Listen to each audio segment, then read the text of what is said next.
출애굽기 13장입니다.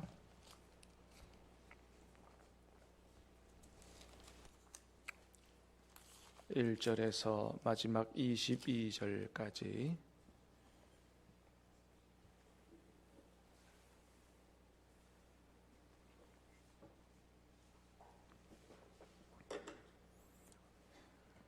출애굽기 13장 1절에서 마지막 절까지입니다. 여호와께서 모세에게 일러 이르시되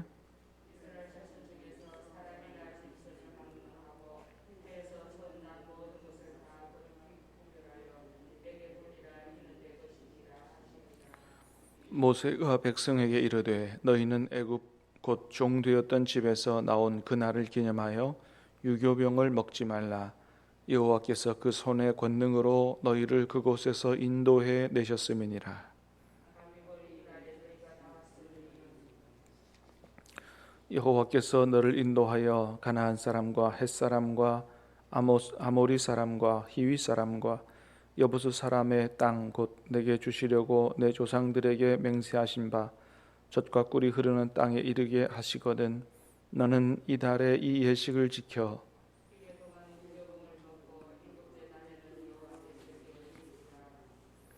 이래 동안에는 무교병을 먹고 유교병을 내게 보이지 아니하게 하며 내 땅에서 누룩을 내게 보이지 아니하게 하라.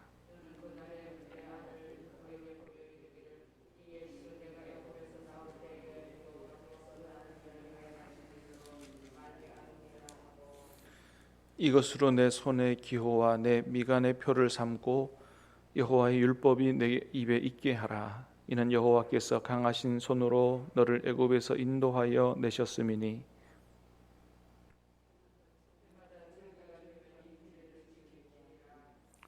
여호와께서 너와 내 조상에게 맹세하신 대로 너를 가나안 사람의 땅에 인도하시고 그 땅을 내게 주시거든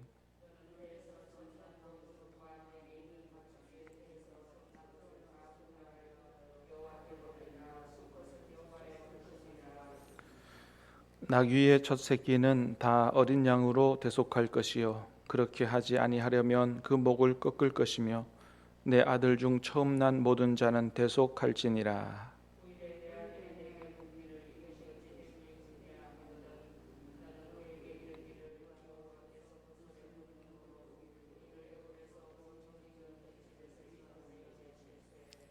그때가 바로가 완악하여 우리를 보내지 아니하매 여호와께서 애굽 나라 가운데 처음 난 모든 것은 사람의 장자로부터 가축의 처음 난 것까지 다 죽이셨으므로 태에서 처음 난 모든 수컷들은 내가 여호와께 제사를 드려서 내 아들 중에 모든 처음 난 자를 다 대속하리니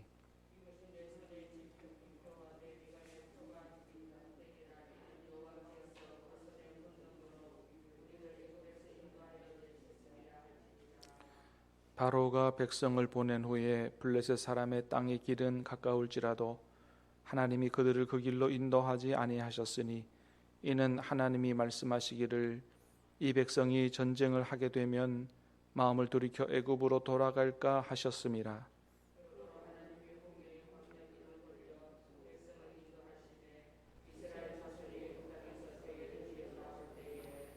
모세가 요셉의 유고를 가졌으니 이는 요셉이 이스라엘 자손으로 단단히 맹세하게 하여 이르기를 하나님이 반드시 너희를 찾아오시리니 너희는 내 유고를 여기서 가지고 나가라 하였음이더라.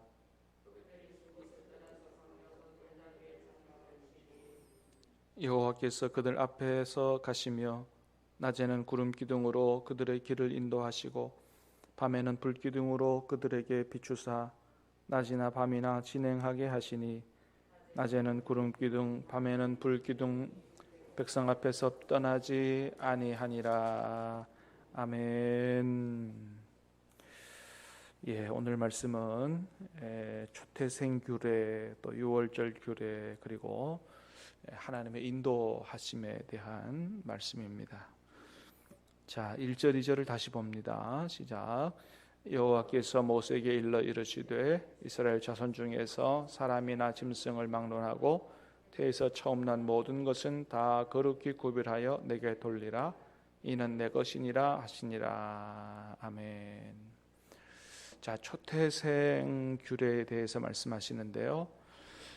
이스라엘 자손 중에서 사람이나 짐승이나 태에서 처음 난 모든 것은 다 거룩히 구별해서 하나님께 바치라. 왜냐하면 이는 내 것이니라. 하나님이 내 것이라고 말씀하시기 때문이다 하는 것입니다. 자, 이 규례는 우리가 잘 아는 것처럼 하나님께서 애굽에 내리신 10가지 재앙 중에서 10번째 재앙과 관련이 있는 그런 이야기죠. 우리가 재앙들을 쭉 보면 하나님께서 그 애굽에 있는 이스라엘 백성 전체가 이렇게 전체에 해당하는 재앙도 있고요. 또 이스라엘 백성에게 미치지 않도록 구별한 애굽 사람들에게만 내린 그런 재앙이 있습니다. 자, 그런데 10번째 장자의 죽음의 재앙 같은 경우는 이스라엘 백성을 따로 구별하지 않으셨어요. 모든 사람들에게 다 임하는 재앙입니다. 자, 그러나 단 이스라엘 백성에게는 피할 길을 열어주셨습니다. 그 길이 뭐예요? 6월절에 어린 양을 잡아서 피로 문 임방에 바르고 문설주에 바르라. 그렇게 하면 하나님이 죽음의 천사를 보내서 그거 보고 넘어가도록 하겠다. 근데 아무리 이스라엘 사람이라도 그거 안 하면 죽음을 맞게 되는 거거든요. 그래서 기본적으로는 모든 이스라엘 애굽에 있는 이스라엘 사람이나 애굽 사람이나 다 초태생은 죽을 수밖에 없는 운명에 처해지게 된 것입니다. 자, 그런 가운데서 하나님께서 어린 양의 피로 말미암아 그들을 살리신 그런 사건이기 때문에 하나님이 주장하시는 거예요. 원래 너희는 다 죽은 목숨이었다. 근데 어린 양의 피로 말미암아 내가 너희를 살렸으니 이것은 내 것이다. 내게 돌리라고 주님께서 말씀하시는 것입니다.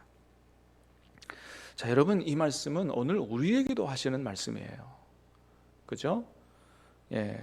원래 우리도 다 죽을 수밖에 없는 존재였는데 6월절 어린 양 되신 예수 그리스도의 보혈로 말미암아 하나님께서 독생하신 예수님을 십자가에 내어주시는 값을 치르심으로 그 피로 우리가 사신바 되었고 하나님이 우리를 예수 그리스도의 피로 사신바 되었다 그랬어요.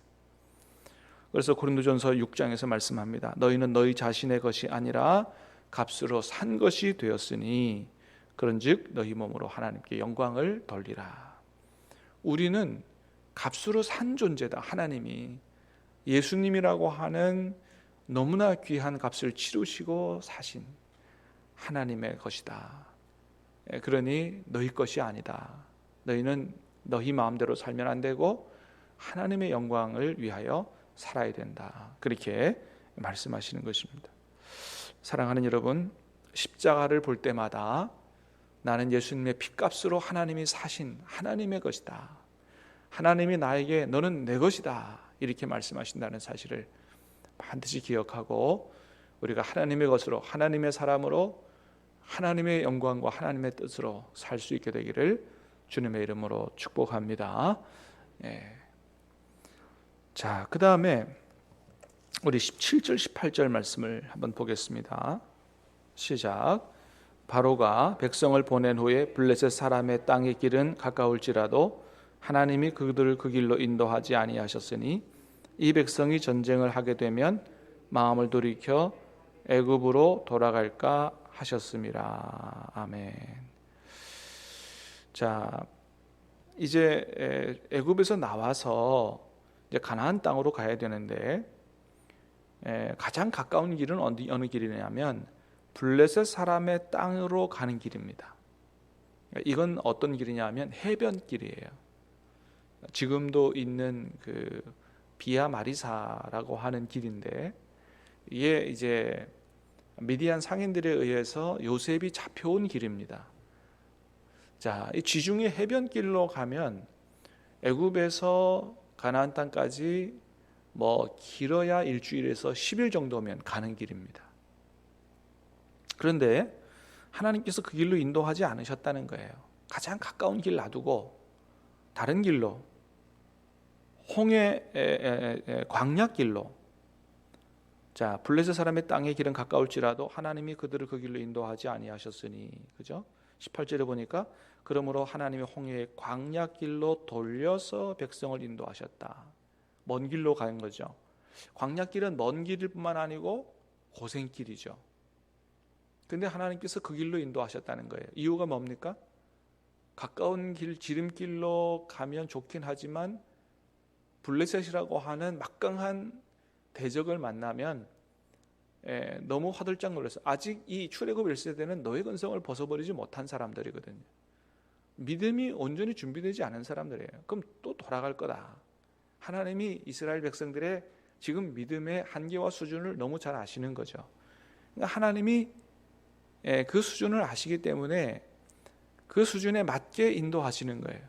비록 돌아갈지라도, 비록 멀게 갈지라도, 비록 좀 고생할지라도 이스라엘 백성에게 유익한 길로 인도하시는 것이죠. 그래서 비록 돌아갔지만, 광야에 가서 고생했지만, 그러나 그것만 있는 것이 아니고 하나님의 인도를 따라가니 하나님이 보호하시고, 하나님께서 먹이시고, 하나님께서 기적을 베푸시고,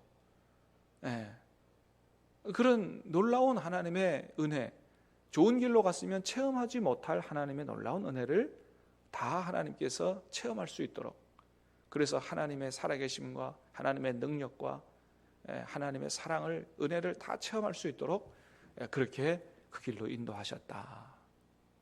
그래서 겉으로 볼 때는 그 길이 더 멀게 돌아가는 길 같지만 사실은 이스라엘 백성들에게 있어서는 그게 가장 안전하고 빠른 길이었다라고 하는 것이죠. 원래 하나님의 계획은 40년 아니었습니다. 가서 시내 산 들려서 말씀을 받고 그 다음에 가데스 바네아 가서 바로 이제 믿음을 가지고 거기서 원망 불평하고 안 했으면 바로 들어가는 거예요. 그렇게 보면 한 1년 정도 지나면 들어가는 길인데 거기서 원망 불평함으로 40년 방황하게 된 것이죠. 그렇습니다. 자, 여러분, 하나님이 오늘도 우리를 구원하신 이후로, 이스라엘 백성을 출애굽시키신 이후로 그 앞길을 하나님께서 가장 좋은 길로, 유익한 길로 인도하셨던 것처럼 오늘 우리의 길을 하나님께서 우리를 다 아시고 가장 좋은 길로, 유익한 길로 인도하고 계시는 줄로 믿습니다. 우리를 다 너무 정확히 아시기 때문에 가장 좋은 길로, 비록 그 길이 좀 돌아가는 길 같고 좀 고생하는 길 같고 하지만, 그러나 고생만 있는 게 아니고 어려움만 있는 게 아니고 하나님의 풍성한 은혜가 함께 있는 줄로 믿습니다. 그곳에서 하나님의 능력도 보게 되고 기적도 보게 될 줄로 믿습니다. 하나님이 먹이시고 채우시고 공급하실 줄로 믿습니다. 그리고 오늘 보면 마지막에 보니까 뭐라 그랬어요? 21절 22절 시작. 여호와께서 그들 앞에서 가시며 낮에는 구름 기둥으로 그들의 길을 인도하시고 밤에는 불 기둥을 그들에게 비추사 낮이나 밤이나 진행하게 하시니 낮에는 구름 기둥 밤에는 불 기둥이 백성 앞에서 떠나지 아니하니라. 아멘. 하나님께서 그들 앞에서 앞서가셨다. 하나님이 우리를 인도하시는데 늘 앞서가신다. 여러분, 하나님이 우리 앞에 앞서가시면 우리는 어떻게 하면 됩니까? 하나님 보고 따라하기만 하면 되는 거예요. 따라와라 그러면 순종만 하면 되는 거예요. 여러분, 어제 저녁에도 말씀드렸던 것처럼 가장 중요한 거, 하나님 가장 원하시는 거, 우리가 반드시 해야 될 가장 우리에게 축복이 되는 거, 유익이 되는 거, 오직 순종인 줄로 믿습니다. 그래서 어떤 남아공의 유명한 목사님은 그랬어요. 구원받은 이후에 우리는 순종의 학교에 들어간다. 순종의 학교에 들어간다. 그래서 순종하는 것을 잘 배우면 놀라운 축복을 받게 될 것이지만 순종하는 걸 못 배우면 광야에서 다 멸망할 수밖에 없다. 얼마나 이 성경을 통해서 보는 인류의 역사가 하나님께 순종하느냐 불순종하느냐에 따라서 얼마나 달라졌는가를 우리는 성경을 통해서 너무나 잘 알게 된다. 순종의 학교로, 광야로 하나님이 인도하실 때 예수님께서 순종을, 아버지께 순종하는 것을 잘 배우셨던 것처럼 우리도 순종하는 것을 잘 배움으로 말미암아 하나님의 인도를 따라 가나안 땅에 다 들어갈 수 있게 되기를 주님의 이름으로 축복합니다. 불기둥 구름기둥으로 인도하신다. 가장 적절하게. 낮에는 너무 더울까봐 구름기둥으로, 밤에는 너무 추울까봐 안 보일까봐 불기둥으로, 언제나 늘 함께 하시는 우리 주님을 오늘도 따라갈 수 있게 되기를 축복합니다. 기도하겠습니다. 은혜로우신 주님 감사합니다. 오늘 말씀을 통해서 하나님께서 너희는 내 것이다 말씀하시는 하나님의 이 음성을 우리가 분명히 듣게 하시고, 나는 하나님의 것이다 라는 분명한 영적 정체성을 확립하고 하나님의 사람답게 살아갈 수 있도록 도와주시옵기를 간절히 간구하고 원합니다. 아버지 하나님, 우리의 믿음과 형편과 처지를 아시는 주님께서 우리의 앞길을 가장 좋은 길로, 가장 유익한 길로 인도하고 계시는 줄로 믿습니다. 전적으로 하나님을 신뢰하고 원망 불평하지 말고, 그 길이 광야길일지라도 원망 불평하지 말고 하나님을 신뢰하고 기쁨으로 주님을 따라 순종하여 감으로 하나님을 기쁘시게 하고 놀라운 은혜와 기적을 체험하고 하나님 가나안 땅에 다 들어갈 수 있도록 우리를 도와 주시옵소서. 예수님 이름으로 기도하옵나이다. 아멘.